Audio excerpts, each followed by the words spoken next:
The Hotline Miami 2 digital comics are free comics created by Day Job Studios in collaboration with Dennaton Games to gift us very pleasant Hotline Miami fans more Hotline Miami content.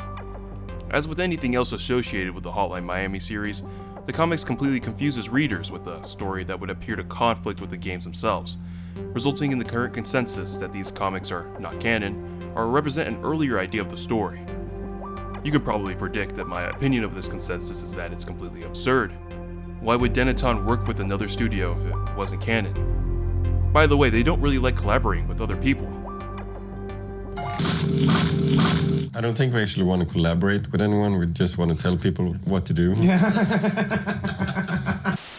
Meaning they must have loved these guys' work, to put the effort in to make sure that the story they made fell in line with their universe.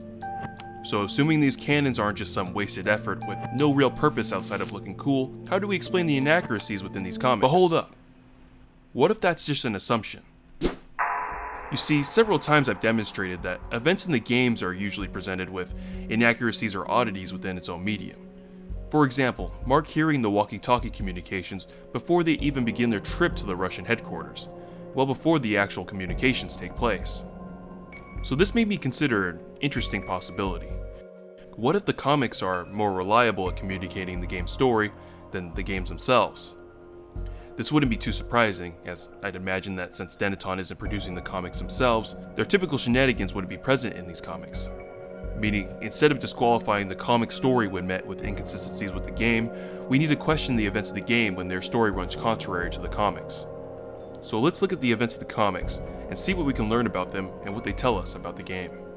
This will be a 3 to 5 part series decoding the comics and their implications, starting with Volume 3 as it has one of my favorite stories. With that said, let's begin. Volume 3 of the comics begins in September 1991, basically before anything we do in the second game. Here we notice a couple of interesting things.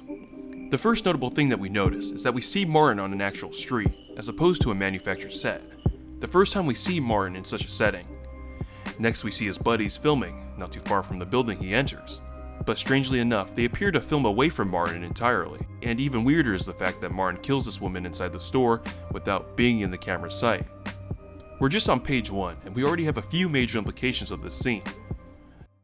That being that it's possible that this film crew here isn't actually here to film Martin. Instead, Martin will use the presence of a film crew to hide his murderous activities by making it look like they're just filming a movie in public, as opposed to actually killing people. Moving on to page 2. A day passes and we see Martin relaxing until he receives a phone call directing him to go to 188 63rd Street, taking him to a house where he takes out an entire family. We see several details with very clear implications. Studio lights indicate that the family here were just actors and believe they were part of the film. Also, the fact that this canopy is undamaged by a shotgun indicates that these aren't real shotgun rounds. Martin eats a can of beans and leaves the can and spoon he used out, meaning he knows there will be someone to clean up his mess he made, otherwise he'd be leaving DNA evidence at a scene of 3 murders. Martin receives another call, and there seems to be a degree of urgency this time. When he gets there are 2 ladies listening to music, and a couple in the bedroom getting busy. Martin does exactly what you can predict from him at this point. But you'll hear something interesting from 2 of the ladies. They mention that the man in the house with them is named Mike. Isn't that interesting? No? Okay, first of all, it is. Second of all, you probably haven't read the Wildlife comics. Once you do, the scene becomes way more impactful. In Volume 1 of the Hotline Miami Wildlife comics, a store owner has a transaction interrupted by 2 mobsters. They begin by demanding protection money. These demands are immediately rejected, but after a little convincing, he goes to get the mobsters' money. Until he shoots both of them until they're dead. This makes him a local hero to those who share his negative sentiment towards Russians. This guy's my favorite character, by the way. I mean, just look at him. Unfortunately, this doesn't make him a hero to the Mafia, and they destroy his store in response. This would end up being a huge mistake, as this left his store clerk without a job, and his new pastime would help him get his revenge for the destruction of his business. This wouldn't last long though, as during one of his missions, he finds himself at the mercy of the Russian Mafia. an old man mocks his attempt at assassinating him, to which the Crow says he doesn't care who he is, he just wants every Russian dead. The old man gets slightly annoyed and orders his last surviving mafia lackey to shoot the Crow, and when the gun goes off, the old man is dead. The Crow is shocked, but the Russian named Alesky explains that this was an act of loyalty and demands that the Crow's mask be removed. The Russian explains that he admires American culture and hates the Russian mafia's operation and wishes to join the Crow in his crusade against the mafia. The Crow laughs and explains that it doesn't work that way. You can't join. They choose you. Also, the fact that he's Russian means they'd never allow him to join. We learn that this is not necessarily true when investigating Richter. But nonetheless, the Russian accepts his opinion as fact and thinks of another way to join 50 Blessings. The Russian becomes the Crow, takes his wallet, car, and home, and essentially takes over the identity of Mike Dalton. Back to the Hotline Miami 2 digital comics. As Martin raids the last house he was sent to in this volume, the ladies yell out for a man named Mike.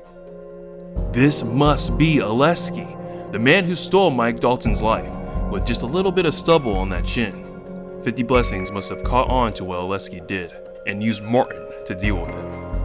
This must also mean that the replacement for the old phone system used in the first Hotline Miami was Martin. They had to downsize and exclusively use Martin to go after 50 Blessing targets.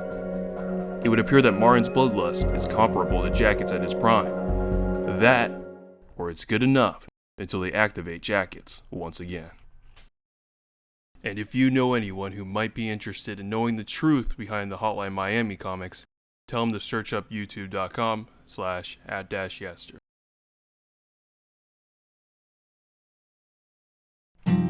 Thanks again for watching another one of my videos. Before you go, I just want to recommend the Wildlife comics, as they're really helpful for figuring out what's going on in this complicated game. So I'm going to leave a link in the description where you can go ahead and get that. They don't sponsor me, and it's not an Amazon affiliated link, so I don't make any money off this. It's just a recommendation for you to check out, and it'll help out the creators of the comics, so it's a win-win for everyone, really. So go ahead and buy that if you want to help the community figure out what's happening in these games. Go ahead and subscribe to this channel if you like this video and you're not subscribed already. Leave a like, and I hope to see you in a future upload. Anyway, take care.